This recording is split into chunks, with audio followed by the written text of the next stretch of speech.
That's probably, a broader... Well, what do you guys think that you learned from this conversation about our practice? It actually reinforces to me some strongly embedded beliefs I already have.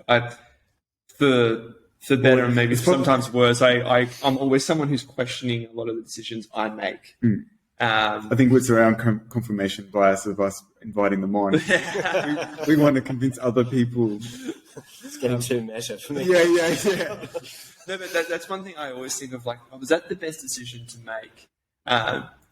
It's also, part of that's challenging because, like John said before, we typically have depending on the patient's expectations, we have a very limited time to collect enough data to make quite definitive decisions early on. And that can be very challenging, I find, because typically as you see that person over multiple sessions, your understanding changes. And it's how do you word that towards a patient as well, going, oh, look, I've actually decided that that's not really your biggest problem, or we actually don't need, your plan needs to change accordingly. Because you can also the patient can lose confidence in you very quickly. But actually, that's probably something that's worth asking, because I think it's something that for both of you, one of the things that would be interesting is how you manage the expectations of the client and how that changes over time, because we have that problem, as Jack just mentioned. Something might be going well and then something goes wrong, and obviously you've developed some sort of relationship with them, hopefully, that they understand what your job is. As you said, for us, we see it similarly. We almost see ourselves as health advocates, not necessarily as, we're not the savior. We're not going to fix you, right? Even though that's sometimes the expectation that people have. And I think it's probably similar for both of you, where people expect you, like, you have all the answers, you're going to win this case for us. Whereas you're like, no. That's not my role here. My role is to give you, the most relevant information and provide the best arguments. But the law is the law, and it will actually fall on the side of, said before, what the court decides. But you don't make the decisions, or the decisions on the outcome ultimately, do you? No, so, and the difference might be that your client's expectations are incremental. So you're making them feel better each session until an endpoint where they're better. Whereas our clients' expectations are that surround the final decision of a judge or a jury or whatever. Yeah. So it's easier perhaps for us to manage our clients' expectations because we look ahead to that point and say, look, you've got a reasonable case, and can't guarantee anything. Is that something you have to be really careful of? I think probably as an inexperienced lawyer, to not set expectations that are...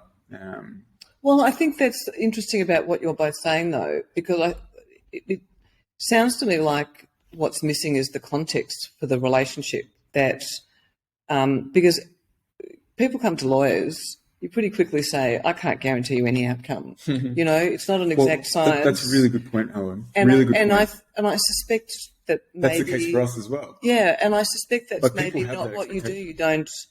Maybe there needs to be more explanation about what you do with your clients. I mean, frankly, if someone changes their mind along the way and I've got a relationship of trust with them, then I'm grateful for that. I don't want someone to hang on to some position to save face. I'll give you an example. This has happened to me so many times, where you say to someone, they come in with a certain expectation, or they have, they've Googled it and this is what's wrong with me. They come in, you assess it, and you say, look, I actually think it's this. We're going to manage it in this way. And they're not happy because they've, in their mind, come to this position. And they go, maybe we'll get looked in further, and, maybe you go and send them for some sort of imaging. And it confirms kind of what you were saying. Then they go, I'm still not happy. They want to go to the surgeon, right? Because for some reason, and in all professions generally, the particularly historical professions, they're hierarchical. So generally, it's, the surgeon's the top of the hierarchy for musculoskeletal injuries, at least. They end up going to the surgeon. The surgeon says, the physio was right. Then they come back and they go, oh, no, you were right. And then they're a really strong advocate for what you were doing and they're your best friends. But the whole time before, they were questioning everything you were saying because they're like, you're an idiot. You don't know what to say. Like, you don't know what you're talking about. Our clients are like that all the time. Yeah. But the other thing, too, is I'm going to say, John, is for the clinicians who go, this is the problem, this is exactly what we're going to do, and you show that you're really confident about what the problem is and how it's going to be managed. And then obviously for the patient, like, yeah, this is great, I know exactly what's going to happen. But then over time, you start to see the outcomes.